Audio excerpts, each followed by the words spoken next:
జై శ్రీరామ్. రామాయణం. మరునాడు ఉదయము వశిష్ఠుడు సామంతరాజులతో పురోహితులతో అందరితో గొప్ప సభ ఏర్పాటు చేశారు. తరువాత భరతుడు కూడా వచ్చాడు. అప్పుడు వశిష్ఠుడు, నాయనా, నీ తండ్రి అయిన దశరథ మహారాజు గారు ఈ రాజ్యాన్ని నువ్వు అనుభవించాలని నిర్ణయం చేసి వెళ్ళిపోయారు. ఆయన ఉన్నంతకాలం ధర్మబద్ధంగా పరిపాలన చేశారు. చంద్రుడిని వెన్నెల ఎలా విడిచిపెట్టదో అలా పుత్రధర్మాన్ని విడిచిపెట్టకుండా రాముడు అడవికి వెళ్ళాడు. అందుకని నువ్వు కూడా నీ ధర్మాన్ని పాటించాలి. కావున నువ్వు పట్టాభిషేకం చేసుకోవడం ధర్మం. అందుకని జలకలశములు తెప్పించాను. భద్రపీఠము ఏర్పాటు చేయబడింది. ఉత్తమాశ్వాలని గజాలని తీసుకొచ్చాము. కావున నువ్వు కూర్చొని పట్టాభిషేకం చేయించుకో అన్నాడు. అప్పుడు భరతుడు శత్రుఘ్నుడి వంక చూసి, నాకు ఈ రాజ్యము అక్కరలేదు, నేను దీన్ని ఎప్పుడూ కోరుకోలేదు అని ఆ నిండు సభలో అందరి ముందు తంటి పిల్లాడు వెక్కి వెక్కి ఏడ్చినట్టు ఏడ్చాడు భరతుడు. తరువాత భరతుడు వశిష్ఠుడితో, నువ్వు ఇది చేయవలసిన పనేనా వశిష్ఠ? నేను వేదం చదువుకున్నాను. నేను దశరథ మహారాజుకి పుట్టానయ్యా. నాకు ధర్మం తెలుసు. వేరొకడి రాజ్యాన్ని అపహరించే దొంగగా చూస్తున్నావా నన్ను? ఇవాళ ఈ రాజ్యం రాముడిది. నువ్వు ఎవరు ఇవ్వడానికి, నేను ఎవరు పుచ్చుకోవడానికి? ఈ రాజ్యమునకు నాకు అందరికీ ఆయనొక్కడే రాజు అని భరతుడు అనేసరికి వశిష్ఠుడు మనసులో పొంగిపోయాడు. ఈ మాట విన్న వాళ్ళందరూ సంతోషపడిపోయి, సంతోషం భరత, ఇక్ష్వాకు వంశంలో ఎటువంటి పిల్లలు పుట్టాలో అటువంటి పిల్లలు పుట్టారు. ఒకడిని మించిన శీలం మరొకడిది. ఇలాంటి పిల్లల్ని చూసిన మేము అదృష్టవంతులం అన్నారు. అప్పుడు భరతుడు, నేను నిన్ననే ఆదేశించాను. కొంతమంది పరివారం అప్పుడే బయలుదేరి రాముడున్న అరణ్యానికి మార్గం చేస్తున్నారు. మనమందరం బయలుదేరి రాముడి దర్శనం చేసుకుని ఆయనని వెనక్కి తీసుకువద్దాం అన్నాడు భరతుడు. అందరూ రాముడిని చేరుకోవడం కోసమని అయోధ్య నుండి బయలుదేరారు. కానీ అందరికంటే ముందు కైకేయ బయలుదేరింది. తాను ఎవరి కోసమైతే ఈ పని చేసిందో ఆ భరతుడే తనని కాదన్నప్పుడు ఆమెను ఆవహించిన మోహం పోయింది. తన తప్పుని తెలుసుకుంది. అలా కొన్ని లక్షల సైన్యంతో బయలుదేరి వారు గంగానదిని చేరుకున్నారు. అప్పుడు ఆ నిషాద రాజైన గుహుడు వాళ్ళని చూసేసరికి ఒక పెద్ద సముద్రం వచ్చినట్టు కోవిధార వృక్షం చిహ్నముగా ఉన్నటువంటి సైన్యం వచ్చి నిలబడింది. అప్పుడు గుహుడు తన బంధువులని, సైన్యాన్ని, యువకులని పిలిచి, భరతుడు ఇంత సైన్యంతో వచ్చాడంటే ఖచ్చితంగా మనందరినీ చంపడం కోసమైనా వచ్చి ఉండాలి. లేదా 14 సంవత్సరాల తరువాత రాముడు తిరిగి వస్తే ఆయన పరాక్రమం ముందు నిలబడలేనని ఇదే అదునుగా ఒక్కడే ఉన్న రాముడిని, లక్ష్మణుని సంహరించడం కోసమైనా వచ్చి ఉండాలి. రాముడు నాకు పరమమిత్రుడు. ఆయనని మనం రక్షించుకోవాలి. ఇంత పెద్ద సైన్యాన్ని మనం ఎదిరించలేము. కాకపోతే మన సహాయం లేకుండా వీళ్ళు ఎవరు గంగని దాటలేరు.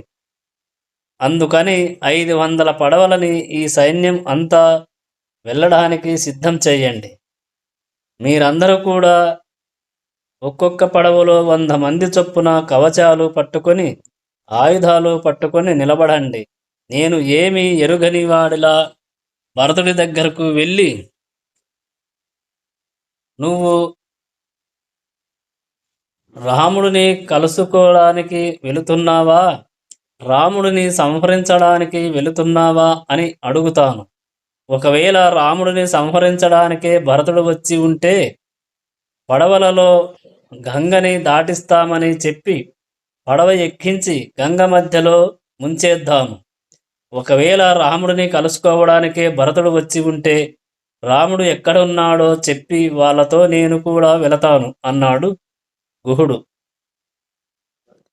అప్పుడు ఆయన కొంత మాంసము, పుష్పములు, ధాన్యములు, కందమూలములు, తేనె పట్టుకొని భరతుడు విడిది చేసిన గృహం దగ్గరికి వెళ్ళాడు. గుహుడు రావడాన్ని చూసిన సుమంత్రుడు లోపలికి వెళ్ళి భరతుడితో, భరత, నువ్వు రాముడు ఎక్కడున్నాడో అని వెతుకుతున్నావు కదా, రాముడు ఎక్కడున్నాడో గుహుడికి తెలుస్తుంది. రాముడికి గుహుడి మీద అపారమైన ప్రేమ, అలాగే గుహుడికి రాముడి మీద అపారమైన భక్తి అని చెప్పగానే భరతుడు గుహుడిని లోపలికి ప్రవేశపెట్టమన్నాడు. యదా తుష్టః తు భరతః రామస్య ఇహ భవిష్యతి సా ఇయం స్వస్తిమయీ సేనా గంగాం అద్య తరిష్యతి. లోపలికి వెళ్ళిన గుహుడు తాను తీసుకువచ్చిన వాటిని అక్కడ పెట్టి, నువ్వు ఈ రాజ్యాన్ని దశరథ మహారాజు గారి వలన పొందావు. ఇంకా నీ తృప్తి తీరక రాముడిని చంపుదామని వచ్చావా, లేకపోతే రాముడిని కలుసుకుందామని వచ్చావా? నాకు మనస్సులో శంకగా ఉంది. నిజం చెప్పు భరత, ఎందుకు నీవు వచ్చావు ఇక్కడికి అని అడిగాడు. అప్పుడు భరతుడు, నువ్వు అన్నమాట వలన నాకు బాధ కలిగిన నీ అమాయకత్వం నాకు తెలుస్తోంది. నేను ఈ గంగ దాటి భరద్వాజ ఆశ్రమానికి వెళ్ళి ఆ ఆశ్రమం దగ్గరలో ఉన్న రాముడిని కలుసుకోవాలని అనుకుంటున్నాను అన్నాడు. సరే, నువ్వు రాముడిని కలుసుకోవాలని వచ్చావు, మరి నీ వెనకాల ఇంత సైన్యం ఎందుకు వచ్చింది అని గుహుడు భరతుడిని ప్రశ్నించాడు. అప్పుడు భరతుడు ఆకాశమంత నిర్మలమైన మనసుతో, ఒక తమ్ముడు ఒక అన్నగారిని రాజ్యం కోసం చంపేటటువంటి దురాలోచన ఎన్నడూ రాకుండుగాక, ఒక తమ్ముడు అన్నగారి గురించి ఎప్పుడన్నా ఆలోచిస్తే అన్నగారి పాదములు పట్టి నమస్కరించడానికి మాత్రమే ఆలోచించేటటువంటి సౌజన్యము నిలబడుగాక అన్నాడు భరతుడు. ఈ మాటలు విన్న గుహుడు, ఇక్ష్వాకు వంశంలో పుట్టిన నీకే చెల్లిందయ్యా ఈ మాట చెప్పడం. నాకు చాలా సంతోషంగా ఉంది. మీ ఇద్దరూ కలిస్తే చూసి మురిసిపోవాలని ఉంది. దగ్గరుండి గంగని దాటించి నేను మీతో వస్తాను. రాముడు ఇక్కడే పడుకొని వెళ్ళాడు. నన్ను తన తల మీద మర్రిపాలు పోయమన్నాడు. జటలు ధరించి నారచీరలు కట్టుకొని వెళ్ళాడయ్యా రాముడు అని అన్నాడు. ఆ రాత్రి భరతుడు రాముడి గురించి ఆలోచిస్తూ, తన వలన రాముడు ఇన్ని కష్టాలు పడుతున్నాడని బాధపడుతూ ఉండడం వలన నిద్ర పట్టక గుహుడిని పిలిచి, నాకు రాముడి గురించి ఏదైనా చెప్పు అని అడిగాడు. అప్పుడు ఆ గుహుడు, రాముడు ఇక్కడికి వచ్చి ఇంగుది వృక్షం కింద కూర్చున్నాడు. అప్పుడు నేను ఆయనకి అన్నము, కందమూలాలు, తేనె మొదలైనవి తీసుకెళ్ళాను. అప్పుడు రాముడు, నేను క్షత్రియుడిని, ఒకరికి మేము ఇవ్వాలి, ఇతరుల దగ్గర మేము తీసుకోకూడదు. మా తండ్రి గారికి ఇష్టమైన ఆ గుర్రాలకి కొంచెం దానబెట్టు, ఆ గంగ నుండి కొన్ని నీళ్లు తీసుకురా, అవి తాగి పడుకుంటావయ్యా అన్నాడు. అప్పుడు నేను గంగ నుండి కొన్ని నీళ్లు తీసుకువచ్చి వాళ్ళకి ఇచ్చాను. సీతారాములు తాగగా మిగిలిన నీళ్ళని లక్ష్మణుడు కళ్ళకి అద్దుకొని తాగాడు. అప్పుడు నేను రాముడిని లోపల హంసతూలిక తల్పం మీద పడుకోమనగా ఆయన నేను ఇప్పుడు ఒక తాపసిలాగా బతకాలి అని చెప్పి లక్ష్మణుడు తీసుకొని వచ్చిన దర్భగడ్డి మీద పడుకున్నాడు. రాముడు పడుకోబోయే ముందు లక్ష్మణుడు సీతారాముల పాదములు కడిగి తడిగుడ్డతో తుడిచాడు. అప్పుడు సీతమ్మ రాముడి భుజాన్ని తలగడగా చేసుకొని పడుకుంది. నేను కాపలా కాస్తాను, నువ్వు పడుకో లక్ష్మణ అంటే ఆయన నన్ను ఎలా పడుకోమంటావు గుహ, ఇంత దారుణమైన దృశ్యం చూశాక అని నీ తమ్ముడు లక్ష్మణుడు ఏడిచాడయ్యా. ఇదిగో ఈ గడ్డి మీద సీతారాములు పడుకున్నారు అని గుహుడు సీతారాములు పడుకున్న గడ్డిని భరతుడికి చూపించాడు. అప్పుడు భరతుడు సీతారాములు పడుకున్న ఆ గడ్డి దగ్గరికి వెళ్ళి చూడగా ఒకవైపు గట్టిగా ఒత్తుకొని గడ్డి భూమిలోకి నొక్కుకొని ఉంది. ఇది రాముడు పడుకున్న చోటని భరతుడు గ్రహించాడు. మన్యే సాభరణా సుప్త సీత అస్మిన్ శయనే తదా తత్ర తత్ర హి దృశ్యంతే సక్తాః కనక బిందవః. అలాగే సీతమ్మ పడుకున్న వైపు బంగారు రవ్వలు పడి ఉన్నాయి. సీతమ్మ కట్టుకున్న పట్టుచీర కొంగు యొక్క దారములు ఆ గడ్డికి చుట్టుకొని ఉన్నాయి. ఎక్కడో రాజభవనాల్లో పడుకోవలసిన సీతారాములు ఇంతమంది అటవికులు చూస్తుండగా గడ్డి మీద పడుకోవలసి వచ్చిందని, దీనికంతటికీ తనే కారణమని భరతుడు నేల మీద పడి మూర్ఛపోయాడు. తరువాత భరతుడు ఈ క్షణం నుండి 14 సంవత్సరముల పాటు నేను కూడా పట్టుబట్ట కట్టను, నారచీరలే కట్టుకుంటాను, జటలు ధరిస్తాను, నేను కూడా కందమూలములు తేనె తింటాను అని ప్రతిజ్ఞ చేశాడు. వెంటనే నారచీరలు ధరించి భరతుడు ఆ రాత్రికి రాముడు పడుకున్న చోటనే పక్క భూమి మీద పడుకున్నాడు. మరునాడు ఉదయం అందరూ గంగని దాటి ముందుకి బయలుదేరారు. అలా కొంత దూరం ప్రయాణించాక వారు భరద్వాజ ఆశ్రమాన్ని చేరుకున్నారు. అప్పుడు సైన్యాన్ని కొంత దూరంలో ఉంచి భరత శత్రుఘ్నులు వశిష్ఠుడితో కలిసి ఆ ఆశ్రమంలోకి ప్రవేశించారు. ఒకసారి భరద్వాజుడు బ్రహ్మంగారి గురించి తపస్సు చేశాడు. అప్పుడు బ్రహ్మ ప్రత్యక్షమై ఏమీ నీ కోరిక అని అడిగాడు. నాకు వేదం చదువుకోవడానికి 100 సంవత్సరాల ఆయుర్దాయం కావాలని భరద్వాజుడు అడిగాడు. బ్రహ్మగారు సరే అన్నారు. అలా ఆయన బ్రహ్మగారి దగ్గర 3 సార్లు ఆయుర్దాయం పుచ్చుకున్నాడు. అలా 4వసారి కూడా తపస్సు చేయగా బ్రహ్మగారు ప్రత్యక్షమై వేదాలు ఎంత ఉంటాయో తెలుసా చూడు అని చూపిస్తే అవి పర్వతాల అంత ఎత్తు ఉన్నాయి. నువ్వు 300 సంవత్సరాల్లో చదివింది 3 గుప్పిళ్ళంత వేదం అనంతం. దాన్ని ఎంతకాలం చదివినా అది తేలేది కాదు, పూర్తిగా చదవగలిగేది కాదు. అందుకని నువ్వు చదివిన దానితో తృప్తిపడు అన్నారు బ్రహ్మంగారు. అలా బ్రహ్మగారిచే ఆయురార్ధాయాన్ని పొందిన మహానుభావుడు భరద్వాజుడు. ఎదురుగా వస్తున్న వశిష్ఠుడిని చూసి భరద్వాజుడు గబగబా వచ్చి ఆర్ష్య పాద్యములు ఇచ్చారు. తరువాత ఒకరిని ఒకరు కుశల ప్రశ్నలు అడిగారు. అప్పుడు భరద్వాజుడు నువ్వు ఈ అరణ్యానికి ఎందుకు వచ్చావు అని అడుగగా నేను రామదర్శనానికి వచ్చానని భరతుడు చెప్పాడు. భరద్వాజుడు త్రికాల వేది. దశరథుడు మరణించాడని ఆయనకు తెలుసు.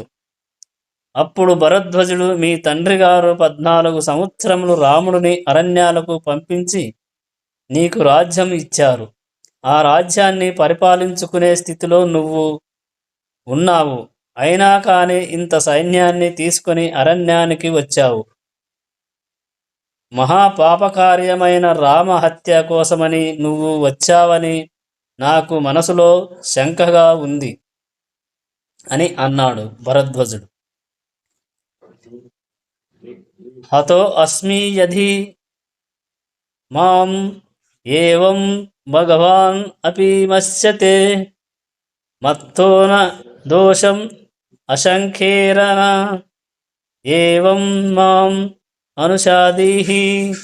ఈ మాటలు విన్న భరతుడు కన్నీరు కారుస్తూ, మహానుభావ, నా దౌర్భాగ్యమయ్యా, నేను ఎక్కడికి వెళ్ళిరా నన్ను చూసి రాముడిని చంపడానికి వచ్చావా అంటారు. నేను రాముడిని చంపడానికి రాలేదు. నువ్వు అడిగిన ప్రశ్న చేత నేను చచ్చిపోయాను. మహర్షి ఈ మాట గుహుడు అడిగాడంటే అర్థం చేసుకోవచ్చు. కానీ ఇంత గొప్ప మహర్షులు మీరు కూడా ఈ మాట అన్నారంటే నేను బ్రతకడం ఎందుకు? నేను ఎన్నడూ రాజ్యం కావాలని, రాముడు అరణ్యవాసం చేయాలని కోరలేదు. కానీ నా మీద ఉన్న విపరీతమైన ప్రేమ చేత మా అమ్మ నేను లేనప్పుడు 2 వరాలు అడిగింది. రాముడికి పట్టాభిషేకం చేయించాలని అరణ్యానికి వచ్చాను. నేను రాముడిని చంపే అంత దుర్మార్గుడిని కాదు మహర్షి అని ఆయన పాదముల మీద పడి ఏడ్చాడు భరతుడు. అప్పుడు భరద్వాజుడు, నువ్వు ఎటువంటి వాడివో నాకు తెలుసు భరత. నువ్వు ఇటువంటి దురాలోచనలు చెయ్యవని తెలుసు. అయినా నేను నిన్ను ఎందుకు అడిగానో తెలుసా? నీ శీలం ఎటువంటిదో లోకానికి చెప్పడం కోసమని నేను ఈ మాట అడిగాను. నువ్వు నీ మాట యందు నిలబడెదవు గాక అని ఆశీర్వదించిన పిమ్మట, నాయనా, ఈ రాత్రికి నా ఆతిథ్యాన్ని స్వీకరించు అన్నాడు భరద్వాజుడు. అప్పుడు భరతుడు, మీరు నాకు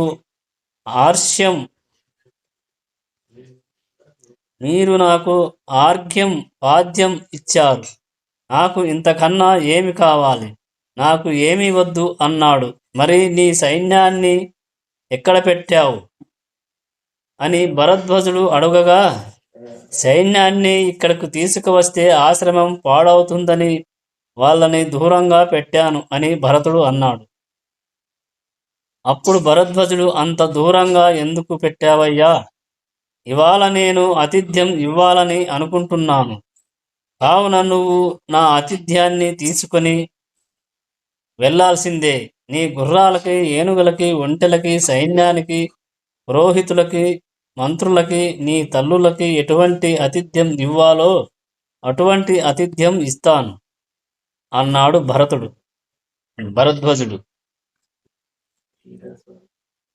ఆహ్వాయే విశ్వకర్మాణం అహం త్వష్టారాం ఏవ చ ఆతిథ్యం కర్తుం ఇచ్ఛామి తత్ర మే సంవిధీయాతాం. ఆహ్వాయే దేవ గంధర్వాన్ విశ్వవను హాహాహ హుహుహున్ తథైధవ అప్సరసో దేవీర్గంధర్వీహు చ అపి సర్వశః ఇహ మే భగవాన్ సోమో విదత్తాం అన్నం ఉత్తమం భక్ష్యం భోజ్యం చ చోష్యం చ లేహ్యం చ వివిధం బహు తత్ర రాజ అసనం దివ్యం వ్యజనం ఛత్రం ఏవ చ. భరతో మంత్రిభిః సార్ధం అభ్యవర్తత రాజవత్.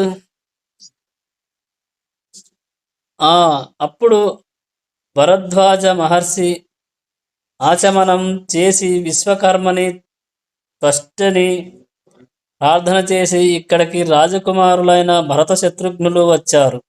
వారి వెనకాల సేనాబలం వచ్చింది. పురోహితులు మహర్షులు వచ్చారు. వీళ్ళల్లో ఎవరెవరు ఎటువంటి భవనములలో నివసిస్తారో అటువంటి భవనములను ఓ విశ్వకర్మ నువ్వు నిర్మించదవుగాక. రాజులు నివసించే వాటిని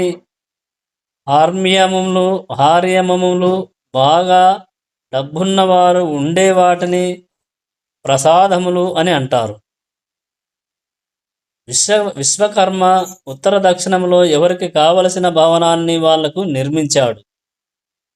తరువాత ఆయన కుబేరుడిని బ్రహ్మగారిని ప్రార్థన చేసి, కుబేరా, నీ దగ్గర ఉన్న 1000 మంది అప్సరసలని పంపించు. ఓ బ్రహ్మదేవా, నీ దగ్గర ఉన్న అప్సరసలని కూడా పంపించాలి. వారితో పాటుగా నారదుడు, తుంబురుడు, కుహు అనే దేవగాయకులు రావాలి. అలాగే ఇక్కడ పాయసం ఏరులై ప్రవహించాలి. పులియబెట్టిన పళ్ళ నుండి, పిండి నుండి, బెల్లం నుండి పుట్టిన కళ్ళు, సుర ఇక్కడ నదులుగా ప్రవహించాలి. ఏనుగులు, గుర్రాలు, ఒంటెలు తినడానికి కావలసిన ఆహారం గుట్టలు గుట్టలుగా పడిపోవాలి. పర్వతాలలో అన్నపురాసులు ఏర్పడాలి. వాటితో పాటు కూరలు, పచ్చళ్ళు, పులుసులు కావాలి. ఇవన్నీ తిన్నాక జీర్ణం అవ్వడానికి సొంటి, లవంగం, ఇంగువ కలిగిన యవ్వనపు పెరుగు కావాలి. ఆకలి పుట్టించడానికి కొంచెం పుల్లగా ఉన్న పెరుగు కావాలి. అన్నంలో కలుపుకోవడానికి కమ్మగా ఉన్న పెరుగు పుట్టాలి. వీటితో పాటు అందరూ మొహం కడుక్కోవడానికి చూర్ణములు కావాలి. వంటికి, జుట్టుకి రాసుకునే అమలకం, ఉసిరికాయలతో చేసిన ముద్ద, సున్నిపిండి, నూనె మొదలైనవి మంచి మంచి బంగారు పాత్రలలో కావాలి. కొన్ని 1000 మంది అప్సరసలు వచ్చి ఒక్కొక్క సైనికుడిని పీఠం మీద కూర్చోబెట్టి ఒళ్ళంతా నూనె రాసి నలుగు పెట్టి స్నానం చేయించాలి. ఇక్కడున్న వాళ్ళలో బాగా గెడ్డాలు పెంచుకున్న ఋషులు, బ్రాహ్మణులు ఉన్నారు. వారు గెడ్డం దువ్వుకోవడానికి మంచి దువ్వెనలు రావాలి. వీళ్ళు ఇవన్నీ తిన్నాక ఇంకా తినాలనిపిస్తే తొందరగా జీర్ణం అవ్వడానికి ఔషధాలు కావాలి. అందుకని ఓ సోముడా, చంద్రుడా, మీరు ఇవి సిద్ధం చేయండి. అప్సరసలు నాట్యం చేయాలి. ఇప్పటికిప్పుడు ఇక్కడ పెద్ద పళ్ళతో వెలగ చెట్లు, పనస చెట్లు పుట్టాలి. ఎక్కడెక్కడి నుంచో చిలుకలు రావాలి. కుబేరుడి రథమైన చైత్రరథం రావాలి. మామిడి చెట్లు పుట్టాలి. కుంకుడు చెట్లు పుట్టాలి. వీటితో పాటు ఎవరికి ఎంత వేడి కావాలో అంత వేడితో నీళ్లు పుట్టాలి. అందరికీ కట్టుకోవడానికి బట్టలు, తొడుక్కోవడానికి చెప్పులు కావాలి. భరతుడి కోసం ఒక బ్రహ్మాండమైన హార్మ్యం ఏర్పడాలి అని ప్రార్థించాడు. అప్పుడు ఆ గుర్రాలు, ఏనుగులు తమ జీవితంలో తిననటువంటి భోజనం చేశాయి. ఒక్కొక్కడికి 4 అప్సరసలు నలుగు పెట్టి స్నానం చేయించారు. భరతుడు తన మంత్రులతో కలిసి ఆ హార్మ్యంలోనికి ప్రవేశించాడు. అందులో ఒక పెద్ద వేదిక, దాని మీద కనకపు సింహాసనం, దాని మీద ఒక పెద్ద గొడుగు ఉన్నాయి. లోపలికి వెళ్ళిన భరతుడు ఆ సింహాసనం మీద రాముడు కూర్చున్నట్టు భావించి కిందన ఉన్న పాదపీఠానికి తల తగిలేటట్టు నమస్కారం చేసి చామరాన్ని ఒకసారి విసిరి, ఇవన్నీ రాముడికి చెందవలసినవి అని మంత్రి కూర్చునే చోట కూర్చున్నాడు భరతుడు. అప్పుడు ఆ సభలోకి రంభ మొదలైన వారు వచ్చి నాట్యం చేశారు. అలాగే నారదుడు, తంబురుడు మొదలైన వారు వచ్చి పాటలు పాడారు. ఏదన్నా తాగడానికి ఉంటే బాగుండు అని భరతుడు అనుకున్నాడు. అంతే, వెంటనే అక్కడ ఒక పాయసపు నది ప్రవహించింది. అందరూ ఆ నది నుండి ఎంత కావాలో అంత పాయసాన్ని బంగారు పాత్రలలో ముంచుకొని తాగారు. అందరూ అన్నిటినీ బాగా అనుభవించారు. సైనికులందరూ బాగా తినేసి తాగేసి పడుకుంటే అప్సరసలు వచ్చి వాళ్ళ పాదములు పట్టారు. అప్పుడా సైనికులు, మనం వెనక్కి అయోధ్యకి వెళ్ళొద్దు, ముందు చిత్రకూట పర్వతానికి వద్దు, ఇక్కడే భరద్వాజ ఆశ్రమంలో ఉండిపోదాం అని సంతోషంతో కేకలు వేస్తున్నారు. ఏనుగులు, గుర్రాలు కూడా ఆనందపడ్డాయి.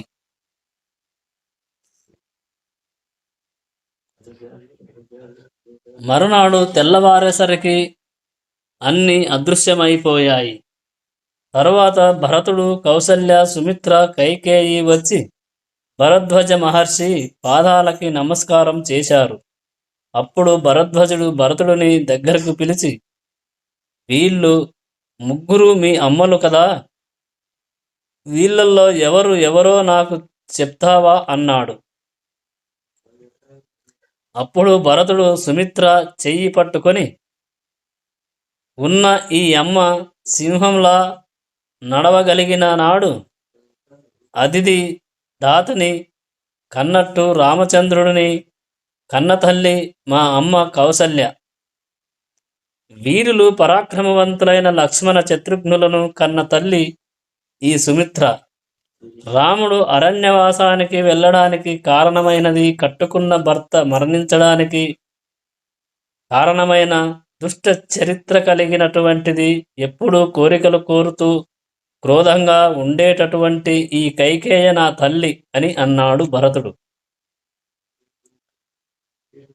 న దోషేన అవగంతవ్య కైకేయీ భరత తత్వయా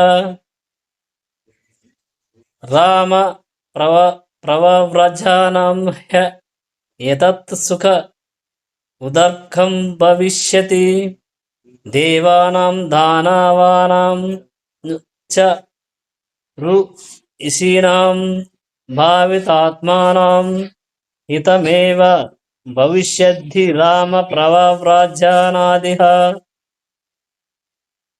అప్పుడు భరద్వాజుడు, ఈవిడ రాముని యొక్క అరణ్యవాసమునకు కారణమైన మాట వాస్తవమే, కానీ రాముడు అలా అరణ్యవాసానికి వెళితే తప్ప దేవతలకి, ఋషులకి రక్షణ అనేది కలగడం జరగదు. అలా రాముడు అరణ్యవాసానికి వెళ్ళేటట్టు దేవతలు కైకేయ చేత పలికించారు. అందుచేత నువ్వు ఇంక ఎన్నడూ కైకేయందు దోషము పట్టకు అన్నాడు భరతుడు. భరద్వాజుడు అన్నాడు. భరద్వాజుడి మాటలు విన్న భరతుడు, సరే, మీరు చెప్పినట్టే ప్రవర్తిస్తాను. రాముడు ఎక్కడున్నాడో మీరు మాకు సెలవియ్యండి అన్నాడు భరతుడు. అయితే నువ్వు ఇలా దక్షిణాభిముఖముగా వెళ్ళి నైరుతికి తిరిగితే అక్కడ ఒక ఇరుకైనటువంటి దారి వస్తుంది. అందులో నుండి జాగ్రత్తగా ఏనుగుల్ని, గుర్రాలని నడిపించుకుంటూ వెళ్ళితే అక్కడ చిత్రకూట పర్వతం మీద మందాకిని నది పక్కన రాముడు ఆశ్రమాన్ని నిర్మించుకొని ఉన్నాడు అని భరద్వాజ మహర్షి చెప్పారు. అందరూ భరద్వాజ మహర్షి చెప్పిన విధముగా రాముడిని చేరుకోవడానికి బయలుదేరారు. ఈలోగా ఈ చిత్రకూట పర్వతం దగ్గర రాముడు మందాకిని నది యొక్క ప్రవాహాన్ని సీతమ్మకి చూపిస్తూ, సీత, నువ్వు లక్ష్మణుడు నా పక్కన ఉండగా ఈ నదిలో స్నానం చేస్తూ ఈ వనాలని, ఈ వనంలోని మృగాల అందాలని, ఇక్కడి పర్వతాలని చూస్తుంటే ఎంతో అందంగా ఉంది. నాకు అయోధ్య జ్ఞాపకం రావడం లేదు. 14 సంవత్సరములు చిటికెలో గడిచిపోతాయి అనిపిస్తుంది అన్నాడు రాముడు. అప్పుడు లక్ష్మణుడు తాను వేటాడి తీసుకువచ్చిన జంతువుల మాంసాన్ని కాల్చి రాముడికి తినమని ఇచ్చాడు. రాముడు దాన్ని తిని, ఇది చాలా బాగుంది సీత, నువ్వు కూడా తిను అన్నాడు. అలా తాను తెచ్చిన మాంసాన్ని సీతారాములు భుజిస్తుండగా చూస్తున్న లక్ష్మణుడు పొంగిపోయాడు. అన్నావదినలని సంతోషపెట్టానని వారు పొందుతున్న ఆనందాన్ని చూసి తాను ఆనందపడ్డాడు. రాముడి దర్శనం చేసుకోవాలని భరతుడు వేగంగా ముందుకి వెళుతున్నాడు. అప్పుడు ఆయనకి కొంత దూరంలో పొగ కనిపించింది. అలాగే చెట్లకి గుడ్డలు కట్టి ఉన్నాయి. లక్ష్మణుడు రాత్రిపూట మందాకిని నుండి నీరు తెచ్చేటప్పుడు దారి మరచిపోకుండా ఉండటానికి ఇలా చెట్లకి గుడ్డలు కట్టాడని భరతుడు గ్రహించాడు. ఇంకా రాముడు ఎంతో దూరంలో లేడని భరతుడు ఆ ఆశ్రమం వైపు వేగంగా పరుగులు తీశాడు. భరతుడి సైన్యంలోని ఏనుగుల గుర్రముల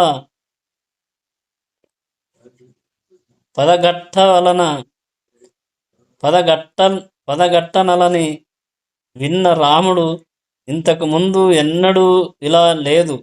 ఎక్కడ చూసినా జంతువులు భయంతో పరుగులు తీస్తున్నాయి.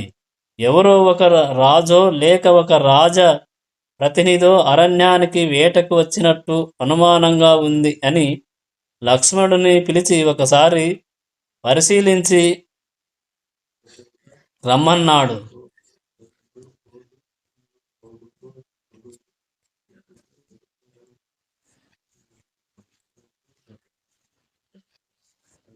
లక్ష్మణుడు దగ్గరలో ఉన్న ఒక పుష్పించిన పెద్ద చెట్టు ఎక్కి తూర్పు దిక్కున చూశాడు.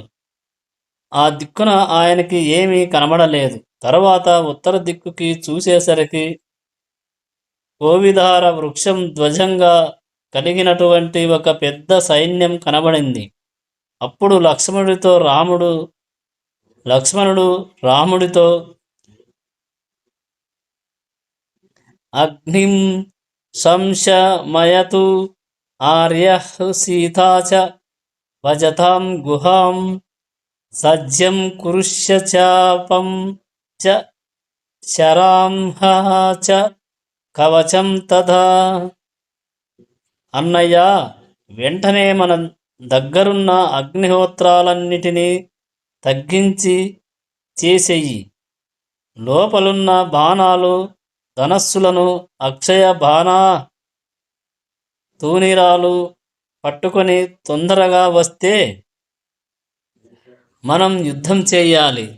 ఎందుకంటే నీకు రాజ్యం దక్కకుండా చేసి అరణ్యానికి పంపించడమే కాకుండా శత్రుకంటకం లేకుండా చేసుకోవడానికని నిన్ను సంహరించడం కోసం భరతుడు అరణ్యానికి వచ్చాడు.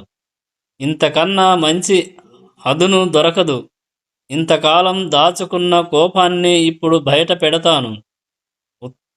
ఉత్తర క్షణం భరతుడి తల కైకేయ తల కత్తిరిస్తాను. నిన్ను సంహరించడానికి వస్తున్న ఆ సైన్యాన్ని నాశనం చేస్తాను. అందరినీ చంపాక వాళ్ళ కళేబరాలని క్రూర మృగాలు తింటుంటే చూసి నేను సంతోషిస్తాను అన్నాడు లక్ష్మణుడు. లక్ష్మణుడి మాటలు విన్న రాముడు, లక్ష్మణ, ఎందుకు తీసుకురావాలి ధనస్సు? వాటితో భరతుడిని సంహరించాలా? తండ్రి గారి కోరిక ప్రకారం నేను అరణ్యాలకి వచ్చాను. నన్ను చూడడానికి భరతుడు వస్తున్నాడు. ఇప్పుడు నేను భరతుడికి ఎదురెళ్ళి యుద్ధం చేయనా? దర్శమర్థం చ కామం చ ప్రు ఇతివీం చాపి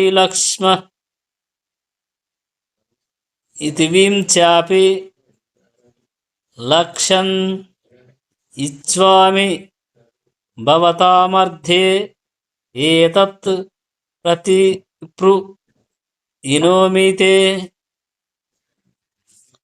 ధర్మము కాని, అర్థము కాని, కామము అనగా కోరిక కానీ ఈ మూడిటిలో నేను ఏ ఒక్కదాన్ని అనుభవించాల్సి వచ్చినా నా తోడబుట్టిన మిగిలిన తమ్ముళ్ళు అనుభవించని దానిని నేను అనుభవించను. వారు ఆనందంగా ఉంటే నేను ఆనందంగా ఉంటాను. అసలు ఎప్పుడైనా భరతుడు నీ పట్ల అపచారంతో నువ్వు బాధ పడేటట్లు ప్రవర్తించాడా? మరి నీకు భరతుడి మీద ఎందుకు అనుమానం అని రాముడు చెప్పినా కానీ లక్ష్మణుడు ఆ చెట్టు మీద కూర్చొని భరతుడి మీద కోపంతో బుసలు కొడుతూ ఉండేసరికి నీకు రాజ్యం చేయాలని ఉందేమో, నేను భరతుడితో చెప్పి రాజ్యాన్ని నీకు ఇమ్మంటాను. భరతుడు ఎటువంటి వాడో చూద్దువు కాని అని రాముడు అన్నాడు. ఈ మాటలకి సిగ్గుపడిన లక్ష్మణుడు, అన్నయ్య, నిన్ను చూడడానికి దశరథ మహారాజు గారు వచ్చారేమో, వదిన ఇక్కడ అరణ్యాలలో బాధపడుతుందని తనని తీసుకెళ్ళడానికి నాన్నగారు వచ్చుంటారు అన్నాడు.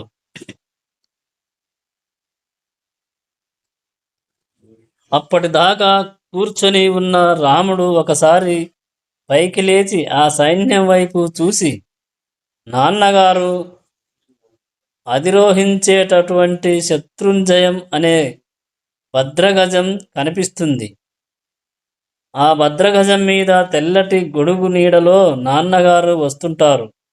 కానీ ఇవాళ ఆ గజం మీద తెల్లటి గొడుగు నాకు కనబడడం లేదు లక్ష్మణ. నా మనసు ఏదో పీడని శంకిస్తుంది అన్నాడు రాముడు. ఇంతలో భరతుడు, ఏనాడు నేను సీతమ్మ పక్కన కూర్చున్న లక్ష్మణ సహితుడనై రాముడిని చూస్తానో ఆనాటి వరకు నా మనస్సుకి శాంతి లేదు. ఏనాడైతే నేను సీతారాముల పాదములను నా తల మీద పెట్టుకుంటానో అప్పుడు నా తల మీద పడినటువంటి వారి పాద రజస్సు వలన నాకు శాంతి కలుగుతుంది. ఏనాడైతే సీతారాములు బంగారు ఆసనం మీద కూర్చొని ఉంటారో, ఏనాడైతే రాముడికి పట్టాభిషేకం జరుగుతుందో ఆనాటి దాకా నా మనస్సుకి శాంతి లేదు అని అంటూ పరిగెత్తుకుంటూ వచ్చాడు. తంతు కృయిష్ట అధిన దరం చీర వల్కల వాససం దదర్శ రామం అసినం అభిత పావక ఉపమం నిమహస్కంధం మహాబహుం పుండరిక నిబ ఈక్షణం ప్రు ఇతివ్యాహ సగర అంతాయ భర్తారం ధర్మచారిణం. గొప్ప ధర్మం తెలిసినవాడు, సింహంలా నడవగలిగినవాడు, గొప్ప బాహువులు ఉన్నవాడు, సాగరము చేత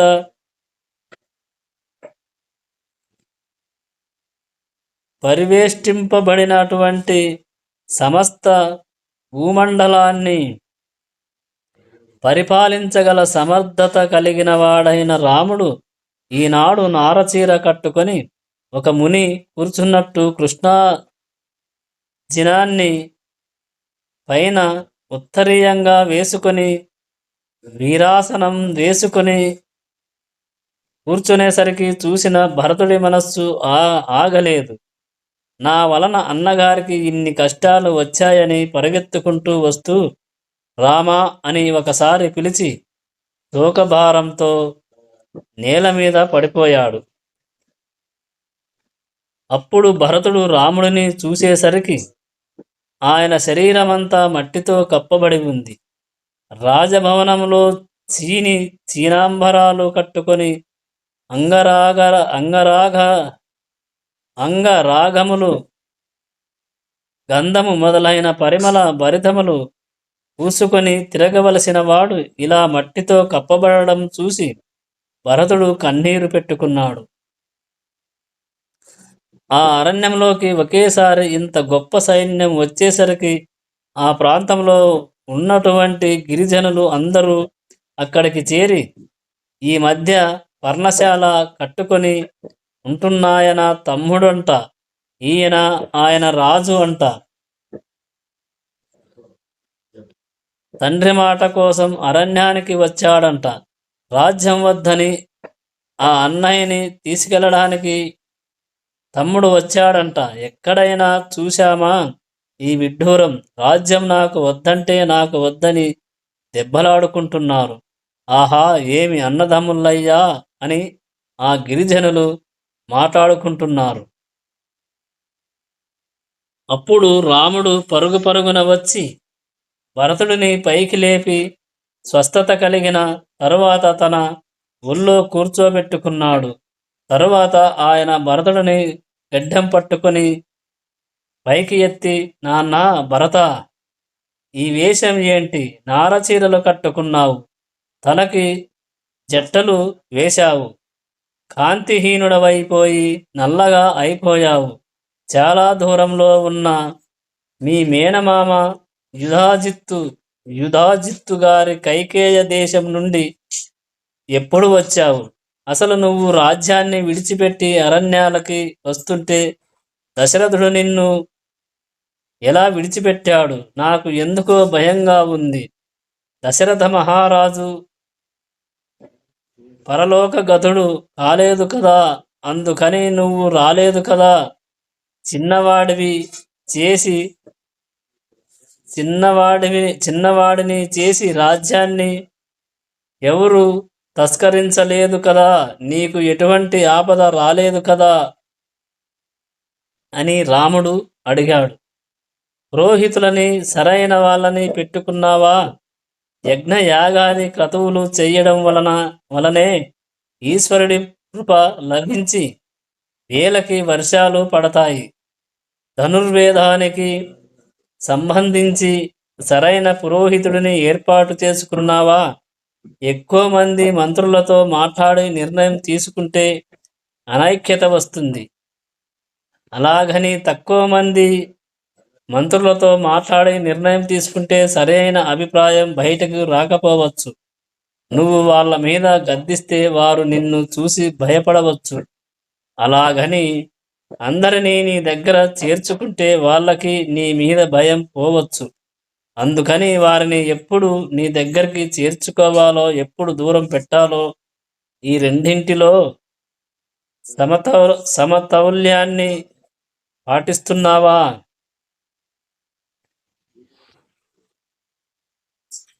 మంత్రులకు ఉపద పరీక్షలు నిర్వహిస్తున్నావా? ఉపద పరీక్షలు అంటే రహస్య పరీక్షలు. పూర్వకాలం రాజు ఎవరికైనా మంత్రి పదవి ఇచ్చే ముందు రహస్యంగా తమ అంతఃపుర కాంతలకి కానుకలు ఇచ్చి వాటిని ఎవరికి తెలియకుండా ఆ కాంత చేత మంత్రి పదవికి నిర్ణయించబడ్డ వ్యక్తికి కానుకగా ఇప్పించేవారు. అంటే ఆ కానుకలని చూసి ఆ కాంతని చూసి మోహపడతాడేమోనని ఇది ఒక పరీక్ష. అలాగే విదేశ రాజుల గూఢాచారులుగా వచ్చినట్టు ఈ దేశపు రాజే కొంతమందిని పంపి నువ్వు ఈ రాజ్యానికి సంబంధించిన రహస్యాలు చెబితే నీకు డబ్బు ఇస్తామని చెప్పి కొంత లంచం ఇచ్చేవారు. అలా డబ్బుకి లొంగుతాడేమోనని పరీక్ష చేసేవారు. ఇలా అనేక పరీక్షలలో నెగ్గిన వారికే మంత్రి పదవి ఇచ్చేవారు. అలాగే రాజ్యంలో 18 మంది మీద 3 గూఢాచారులని పెట్టాలి. కోట రాజద్వారాన్ని కాపాడే బాంట్రోతు నుండి రాజ్య ప్రధాన కోశాధికారి దాకా ఆ 18 మందిలో ఉన్నారు. ఈ 3 గూఢాచారులకి తాము గూఢాచారులమన్న విషయం ఒకరికొకరికి తెలియకూడదు. అలాగే యువరాజు మీద, ప్రధానమంత్రి మీద, సేనాపతి మీద గూఢాచారులని పెట్టకూడదు. విదేశ రాజ్యాలలో ముఖ్యమైన హోదాలలో ఉన్న వారి దగ్గర గూఢాచారులని పెట్టాలి. ఎప్పటికప్పుడు శత్రురాజుల కదలికలను తెలుసుకోవాలి. ఇవన్నీ జాగ్రత్తగా చేస్తున్నావా భరత అని రాజ్య పరిపాలనకి సంబంధించిన పలు విషయములను అడిగాడు రాముడు.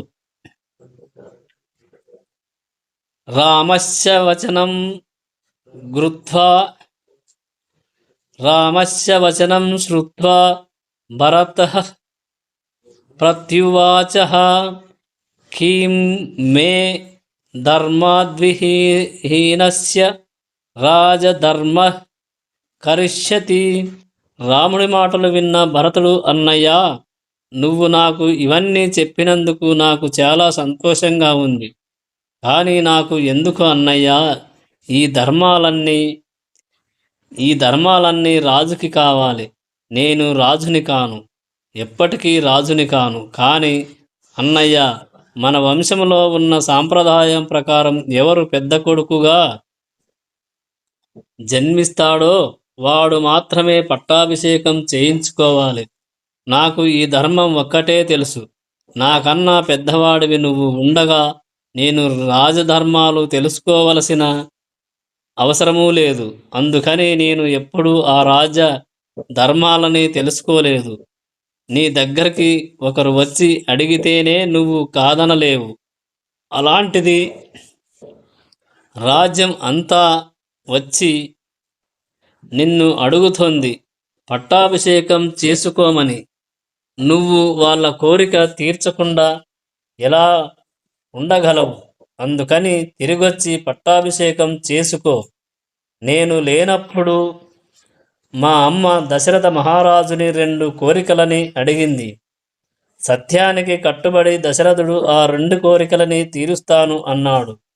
అందుకని నువ్వు అరణ్యాలకి వెళ్ళావు. కానీ నేను ఆ రాజ్యాన్ని తీసుకోలేదు. అదే సమయంలో మా అమ్మ విధవ అయ్యింది. ఇవాళ నాన్నగారు లేరు. అన్నయ్య, నువ్వు వెళ్ళిపోవడం చేత ఇంత ఉపద్రవం వచ్చింది అన్నాడు భరతుడు.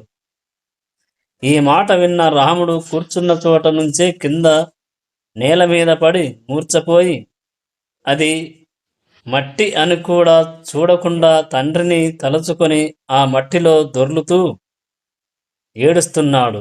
రాజ్యం పోయినప్పుడు కానీ అరణ్యాలకు వెళ్ళినప్పుడు కానీ ఏడవని రాముడు ఇలా నేల మీద పడి వెక్కి వెక్కి ఏడుస్తుంటే సీతమ్మ, లక్ష్మణుడు గబగబా ఆయన దగ్గరకు వచ్చారు. సీతే మృతస్తే స్వమరః పిత్రాహినో అసి లక్ష్మణ భరతో కుహ్క మచష్టే స్వర్గతం పృ ఇతి వీవతిం సీతా పురస్తాద్ధ్వజతు త్వామే నామభీతో వ్రజ అహం పశ్భాద్గమిష్యామి గతి రిహేష సుధారుణ. వాళ్ళని చూసిన రాముడు, భరతుడు ఇప్పుడే వచ్చి ఒక మాట చెప్పాడు. సీత, మీ మామగారు మరణించారు. లక్ష్మణ, నీకు తండ్రి గారు మరణించారు. జీవితంలో ఎన్నడూ నడవకూడని నడక నడుద్దాము. సీత, బయలుదేరు అన్నాడు. రాముడిని కన్న తండ్రిలా ఎలా వేలాలా కాపాడుకోవడానికి లక్ష్మణుడు ఉన్నాడు. అందుకని లక్ష్మణుడితో నీ తండ్రి చనిపోయాడు అని చెప్పాడు. అలాగే ఇంటి యజమాని మొదట నడవాలి, ఆయన వెనకాల స్త్రీ నడవాలి. ఇంటి యజమాని చనిపోతే ఆయనకు ధర్మోదకాలు ఇవ్వడానికి వెళ్ళేటప్పుడు స్త్రీ ముందు నడుస్తుంది. అలాంటి నడకని దారుణమైన నడక అంటారు. అప్పుడు రాముడు మందాకిని నదిలో స్నానం చేసి దక్షిణ దిక్కుకి తిరిగి దశరథుడికి జలతర్పణలు సమర్పించాడు. తరువాత లక్ష్మణుడిని పిలిచి పర్ణశాలలో ఉన్నటువంటి గార కాయలని బద్దలు కొట్టి ఉండ చేసి రేగుపిండితో కలిపి తీసుకురమ్మన్నాడు. అలాగే దర్భల యొక్క కొనలు దక్షిణ దిక్కుకి ఉండేటట్టు పరవమని వాటి మీద పిడచలు పెట్టాడు. తాను ఏది తింటున్నాడో అదే పితృదేవతలకి తద్దినం నాడు పెట్టాలి. అలా దశరథుడికి తద్దినం పెట్టాక నలుగురు వచ్చి కూర్చున్నారు. అప్పుడు భరతుడు, అన్నయ్య, నేను ఎప్పుడూ రాజ్యం కోరుకోలేదు. మా అమ్మ అడిగిందన్న మాట నాకు తెలీదు. నాకు ఈ రాజ్యం అక్కరలేదు. ఈ రాజ్యాన్ని నువ్వు మాత్రమే భరించగలవు. నేను భరించలేను. అందుకనే ఇంతమంది పౌరులు, జానపదులు మొదలైన వారు వచ్చారు కనుక దయచేసి ఈ రాజ్యాన్ని స్వీకరించు అన్నాడు. మనం ఎక్కడ ఉండాలో నిర్ణయించాల్సిన వాడు మన తండ్రి గారు. ఆయన నన్ను 14 సంవత్సరములు అరణ్యవాసం చెయ్యమన్నారు.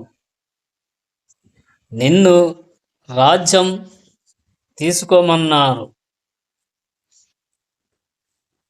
నీకు ఇచ్చినది నువ్వు తీసుకో, నాకు ఇచ్చినది నేను తీసుకుంటాను. అంతేకాని తండ్రి గారు ఇచ్చిన దాన్ని తారుమారు చేసే అధికారం మనకి లేదు అని రాముడు అన్నాడు. ఆ రోజు రాత్రికి అందరూ పడుకున్నారు. మరునాడు ఉదయం లేచి అందరూ నిశ్శబ్దంగా కూర్చొని ఉన్నారు. ఈలోగా వశిష్ఠుడు కౌసల్య, సుమిత్ర, కైకేయులతో ఆ ప్రాంతానికి చేరుకున్నాడు. రాముడిని చేరుకోవాలనే తొందరలో భరతుడు మిగతా పరివార జనుల కంటే ముందు వచ్చాడు. అప్పుడు కౌసల్య ఆ మందాకిని నది ఒడ్డున ఉన్నటువంటి గారపిండి, రేగుపిండి ముద్దలని చూసి, రాముడు వీటిని తద్దినంలో పెట్టాడంటే రాముడు ఇవాళ వీటిని తిని బతుకుతున్నాడని బాధపడింది.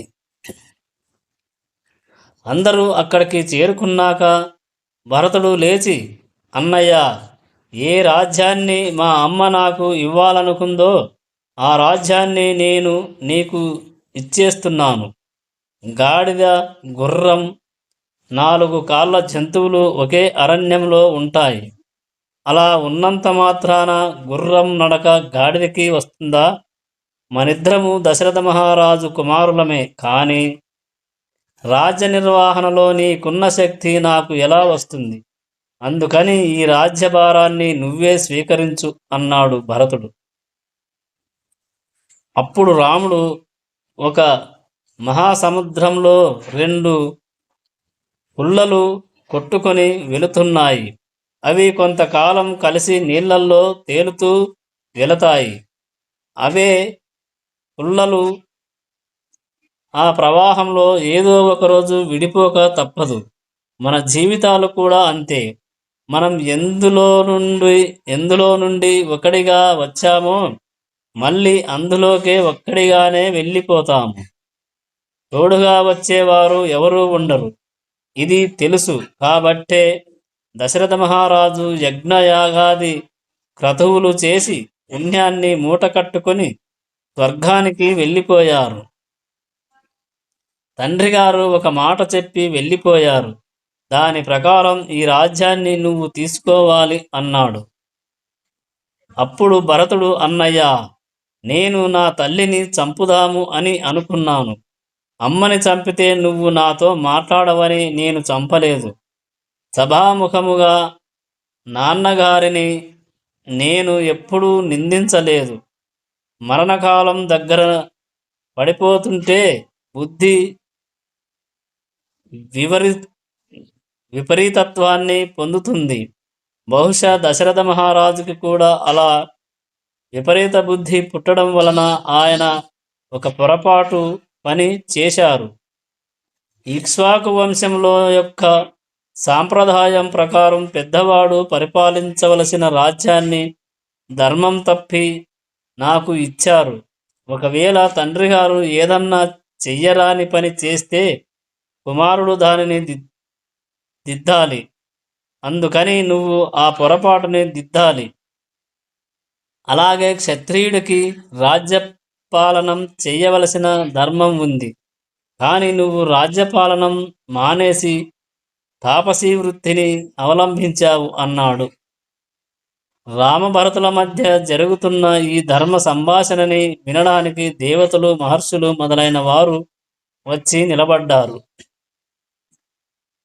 ఈ మాటలు విన్న రాముడు దశరథ మహారాజు కైకేయిని వివాహం చేసుకునే ముందు మీ తాతగారైన కైకేయ రాజుకి ఒక మాట ఇచ్చారు.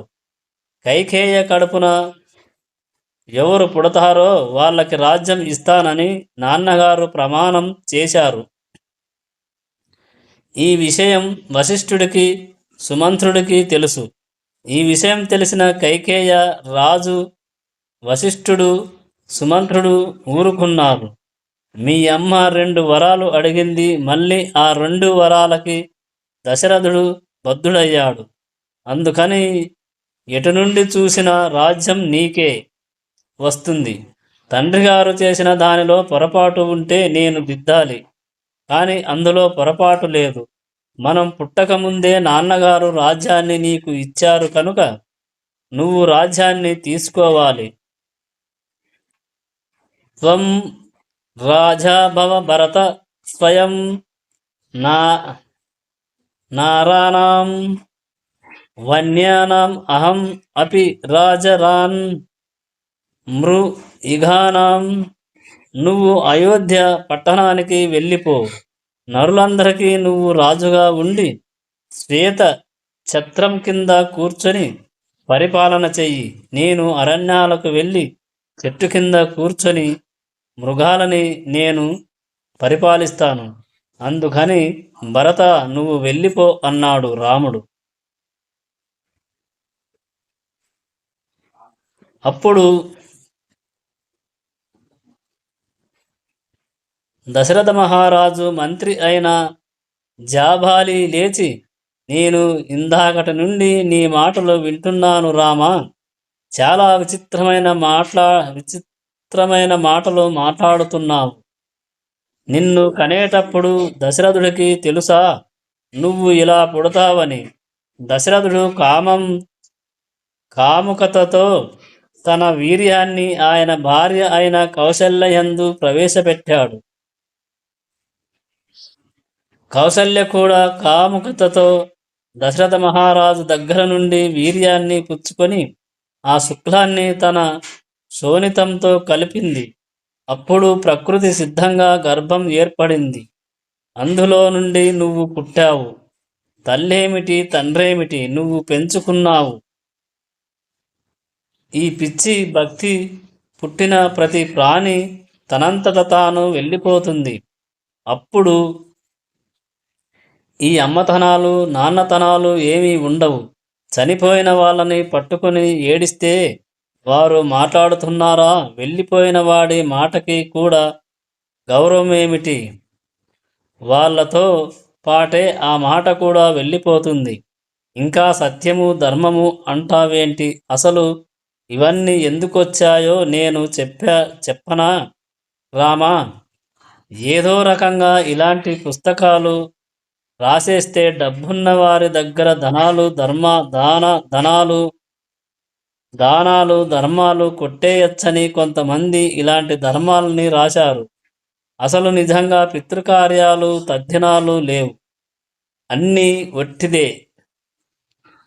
పక్క ఊరిలో ఉన్నవాడికి ఇక్కడ అన్నం పెడితే వాడి ఆకలి తీరదు. కానీ చనిపోయిన ఎక్కడో ఉన్న మీ నాన్నకి ఇక్కడ తద్దినం పెడితే ఆకలి తీరుతుందా? ఎవడు చెప్పాడు ఇవన్నీ? హాయిగా ఉన్న దానిని అనుభవించు అన్నాడు. ఈ మాటలు విన్న రాముడు ఎరుపెక్కిన కళ్ళతో, జాబాలి, నువ్వు చెప్పిందే సత్యమైతే, నిజమైతే అసలు జీవకోటికి ప్రవర్తన అనేది ఉండదు. ఎవడి ఇష్టం వచ్చినట్టు వాడు ప్రవర్తించవచ్చు. ఒకరి ప్రవర్తనని బట్టి వాడు ఎటువంటి వాడో నిర్ణయిస్తారు పెద్దలు. ఆ ప్రవర్తన వేదమునకు అనుగుణంగా ఉండాలి. ఆ వేదము అపౌరుషేషయము. వేదము ఏమి చెప్పిందో అదే చెయ్యాలి. ఈ కంటితో చూసినవి సత్యాలు కావు. ఈ బుద్ధికి పుట్టినవి ఈ బుద్ధికి పుట్టినవన్నీ సత్యాలు కావు. మన సాంప్రదాయంలో వేదమే సత్యం. ఇహలోకంలో యజ్ఞ యాగాది క్రతువులు చేసిన మహాపురుషులు 100 క్రతువులు చేస్తే ఇంద్ర పదవిని పొందుతారు. ఇక్కడ పుణ్యాలు చేసిన వారు ఊర్ధ్వలోకాలు పొందారు. ఇక్కడ పాపాలు చేసిన వారు యోనులలోకి వెళ్ళిపోయారు. ఇక్కడ తద్దినం పెడితే సూక్ష్మ శరీరంతో 3 తరాల వరకు పితృలోకంలో ఉన్నవాడికి కడుపు నిండుతుందని వేదం చెబుతుంది. నీలాంటి నాస్తికుడిని దేవుడు లేడన్నవాడు నాస్తికుడు కాదు.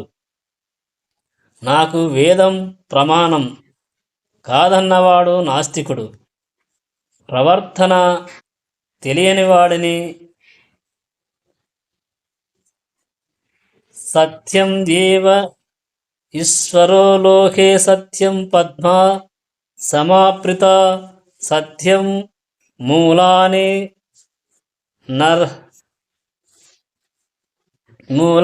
సర్వాణి సత్యన్నన అస్తి పరం పదం. ఏ సత్యాన్ని వేదం చెబుతుందో, ఏ సత్యాన్ని ఆశ్రయించి లక్ష్మి ఉన్నదో, ఏ సత్యాన్ని ఆశ్రయించి ఈ సమస్త బ్రహ్మాండములు నిలబడ్డాయో అటువంటి సత్యానికి ఆధారమైన వేదాన్ని తృణీకరించి మాట్లాడుతున్న నీ వంటి నాస్తికుడిని ఎలా చేర్చుకున్నాడయ్యా దశరథ మహారాజు. నాకు ఇవాళ దశరథ మహారాజుని చూస్తే జాలి వేస్తుంది అన్నాడు. ఈ మాటలు విన్న జాబాలి గజగజ వణికిపోతూ, నేను వేదాన్ని తిరస్కరించిన వాడిని, నమ్మని వాడిని కాదు రామా. భరతుడు అంత బెంగ పెట్టుకున్నాడు కదా, కనుక ఏదో ఒక వాదం తెస్తే మీరు తిరిగి వస్తారు కదా అని అలా చెప్పాను అన్నాడు. అప్పుడు వశిష్ఠుడు వచ్చి బ్రహ్మంగారి నుండి ఇక్ష్వాకు వంశం ఎలా ఏర్పడిందో చెప్పి, ఈ వంశంలో ఎప్పుడూ పెద్దవాడే రాజవుతున్నాడు. తండ్రి మాటని విని నేను అరణ్యాలకు వచ్చానంటున్నావు. తండ్రి సర్వకాలములయందు పూజనీయుడు. తండ్రి ఎలా గొప్పవాడో తల్లి కూడా అలా గొప్పది. ఇప్పుడు నీ 3 తల్లులు వచ్చి నిన్ను వెనక్కి రమ్మంటున్నారు. తండ్రి వీర్యం ప్రదాత, తల్లి క్షేత్రాన్ని ఇస్తుంది. పిల్లవాడు బయటకు వచ్చాక తల్లిదండ్రులు ఇద్దరూ పెంచుతారు. కానీ మళ్ళీ ఈ శరీరంలోకి రాకుండా జ్ఞానం ఇచ్చేవాడు గురువు మాత్రమే. నేను నీకు, నీ తండ్రికి కూడా గురువుని. నేను చెప్తున్నాను, నువ్వు అరణ్యం నుండి వెనక్కి వచ్చి రాజ్యాన్ని తీసుకుంటే ధర్మం తప్పిన వాడివి అవ్వవు. అందుకని వెనక్కి వచ్చి రాజ్యాన్ని తీసుకో అన్నాడు. అప్పుడు రాముడు, మా తండ్రి గారు నాతో ఒక మాట అన్నారు. రామా, నీ మీద నాకు నమ్మకం ఉంది. నేను కైకకి ఇచ్చిన వరం నిజం అవ్వడం నీ చేతిలో ఉందని చెప్పారు. అందుకనే నేను అరణ్యవాసానికి వచ్చాను. మీరు అన్నట్టు నేను వెనక్కి రావడం ధర్మంలో ఒక భాగం కావచ్చు. కానీ నేను ఇచ్చిన వరం ఎందుకు పనికి రాకుండా పోయిందని నా తండ్రి గారు బాధపడడం నాకు ఇష్టం లేదు. అమ్మ శరీరంలోకి తండ్రి ప్రవేశపెట్టిన తేజస్సు వలన కదా శిశువు అనేవాడు బయటకు వచ్చేది. ఆ శిశువు పెరిగాక గురువు జ్ఞానం బోధిస్తాడు. ఆ శిశువు అనేవాడు రావడానికి మూలం తండ్రి. కావున ఆ తండ్రి మాట చెడిపోకూడదు. అందుకనే నేను నా తండ్రి మాట అతిక్రమించలేను అన్నాడు రాముడు.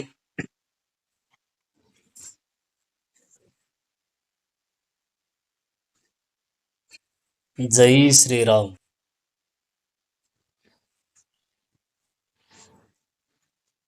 హరే రామ హరే రామ